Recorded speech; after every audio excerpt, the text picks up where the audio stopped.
প্রতিশোধের রাজনীতি নাকি পুনর্মিলনের রাজনীতি? রাষ্ট্রবিজ্ঞান ও কোরআন হাদিসের আলোকে। আসসালামু আলাইকুম ওয়া রাহমাতুল্লাহ।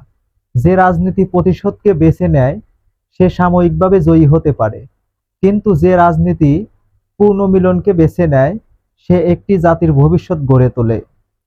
এই কথাটি আজকের আলোচনার মূল বিষয়। বাংলাদেশের রাজনীতিতে বহু বছর ধরে মতবিরোধ, সংঘাত, পাল্টাপাল্টি অভিযোগ এবং প্রতিশোধের রাজনীতির আলোচনা চলে আসছে।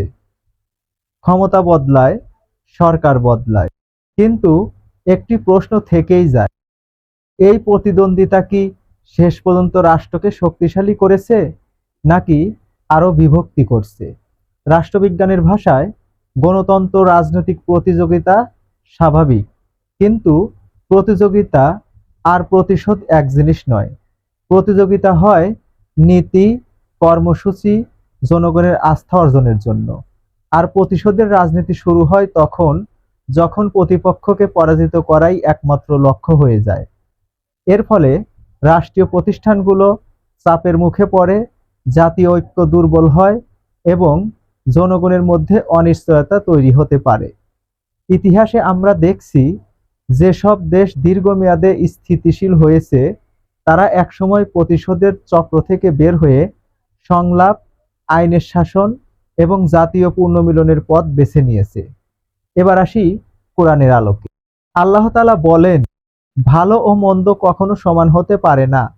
তুমি মন্দকে এমন উত্তম আচরণ দিয়ে প্রতিহত করো, তখন দেখবে যে যার সঙ্গে তোমার শত্রুতা ছিল সে যেন অন্তরঙ্গ বন্ধুর মতো হয়ে গেছে। সূরা ফুসসিলাত আয়াত 34। আর রাসূল সাল্লাল্লাহু আলাইহি ওয়াসাল্লাম বলেছেন, শক্তিশালী সে নয় যে অন্যকে পরাজিত করে, শক্তিশালী সে যে রাগের সময় নিজেকে নিয়ন্ত্রণ করতে পারে। সহিহ বুখারী ও মুসলিম। ইসলাম অন্যায়ের বিচারকে সমর্থন করে, কিন্তু ব্যক্তিগত প্রতিহিংসাকে উৎসাহিত করে না। রাষ্ট্রবিজ্ঞানও বলে অপরাধের বিচার হবে আইনের মাধ্যমে, প্রতিশোধের মাধ্যমে নয়।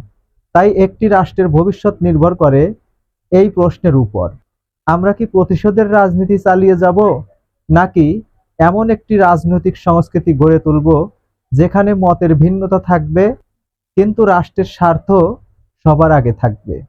কারণ ক্ষমতা চিরস্থায়ী নয়, কিন্তু একটি জাতির ঐক্য, ন্যায় বিচার এবং স্থিতিশীলতা প্রজন্মের পর প্রজন্ম প্রভাবিত করে।